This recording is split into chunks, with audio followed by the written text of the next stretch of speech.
ಜ್ಯೋತಿ ಭಟ್ ಕಿಚನಿಗೆ ಸ್ವಾಗತ. ಇವತ್ತಿನ ಅಡುಗೆ ಕರಿಬೇವಿನ ಸೊಪ್ಪಿನ ತೊಕ್ಕು, ಹಾಗೆಯೇ ಅದೇ ತೊಕ್ಕನ್ನು ಉಪಯೋಗಿಸಿ ಮಾಡುವಂಥ ಒಂದು ಚಿತ್ರಾನ್ನ. ನೋಡಿ, ಇದೊಂದು ಬಹಳ ಆರೋಗ್ಯಕರವಾದ ಸೊಪ್ಪು. ಕರಿಬೇವಿನ ಸೊಪ್ಪು ನಮ್ಮ ಭಾರತದ ಎಲ್ಲ ಕಡೆಯೂ ಸಿಗುತ್ತದೆ. ಎಲ್ಲ ಆಹಾರಗಳಲ್ಲಿಯೂ ಇದನ್ನೊಂದು ಎರಡೆರಡು ಎಲೆ ಹಾಕುವುದು ಸಂಪ್ರದಾಯ. ಈ ಸೊಪ್ಪು ತುಂಬ ವಿಟಮಿನ್ನಿಂದ ಕೂಡಿದೆ. ಬಿ ವಿಟಮಿನ್ ಸಮೃದ್ಧವಾಗಿದೆ. ಇದು ತಲೆ ಕೂದಲಿಗೆ, ಆರೋಗ್ಯಕ್ಕೆ, ರಕ್ತಕ್ಕೆ ಭಾರಿ ಒಳ್ಳೆಯದು. ನೋಡಿ, ತೊಕ್ಕು ಮಾಡುವ ವಿಧಾನವನ್ನು ನೋಡುವ. ಅದಕ್ಕೆ 2 ಬಟ್ಟಲು ಕರಿಬೇವಿನ ಎಲೆಗಳನ್ನು ತೆಗೆದುಕೊಂಡಿದ್ದೇನೆ.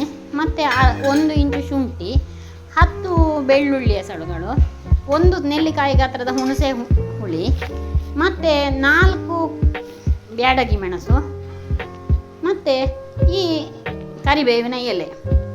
ಇದನ್ನು ಒಂದು ಮಿಕ್ಸರ್ ಗ್ರೈಂಡರಿಗೆ ಹಾಕಿಕೊಳ್ಳಿ. ಹಾಗೆಯೇ 1 ನಿಂಬೆ ಗಾತ್ರದ, ಸಣ್ಣ ನಿಂಬೆ ಗಾತ್ರದಷ್ಟು ಬೆಲ್ಲ.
ತೊಕ್ಕು ಇದು. ಮತ್ತು ಕರಿಬೇವು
ಇಟ್ಟುಕೊಂಡಿದ್ದೇನೆ ನೋಡಿ, 2 ದೊಡ್ಡ ಚಮಚ ಇದೆ. ನಾನು 1 ಕಪ್ ಅಕ್ಕಿಯ ಅನ್ನ ಮಾಡಿ ಇಟ್ಟುಕೊಂಡಿದ್ದೇನೆ.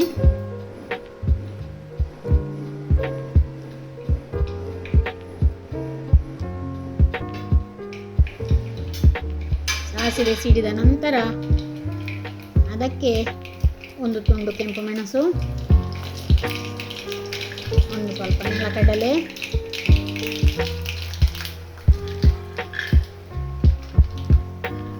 ನೆಲಕಡಲೆ ಸರಿಯಾಗಿ ಹುರಿದುಕೊಳ್ಳಲಿ.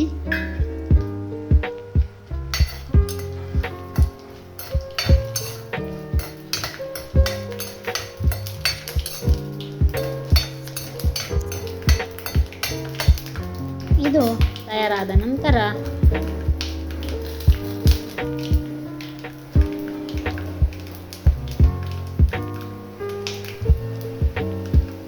ಇದೇ ಒಗ್ಗರಣೆಗೆ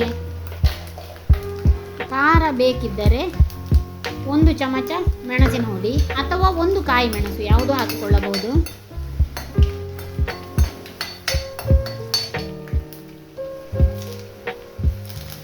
ಸ್ವಲ್ಪ ಕರಿಬೇವಿನ ಸೊಪ್ಪು, ಹಾಗೆ 1 ಚಮಚ ಮೆಣಸಿನ ಹುಡಿ ಹಾಕಿಕೊಳ್ಳಿ. ಒಗ್ಗರಣೆಗೆ ಮೆಣಸಿನ ಹುಡಿ ಹಾಕುವುದಾದರೆ ಉರಿ ಸಂಪೂರ್ಣವಾಗಿ ಸಣ್ಣದಿರಲಿ. ಮತ್ತು ಈ ಅನ್ನಕ್ಕೆ ಎಷ್ಟು ಬೇಕೋ ಅಷ್ಟು ಚೂರು ತೊಕ್ಕಿನಲ್ಲಿ ಇರುತ್ತದೆ, ಅದರ ಮೇಲಿನಿಂದ ಬೇಕಿದ್ದಷ್ಟು ಉಪ್ಪು ಹಾಕಿಕೊಳ್ಳಿ.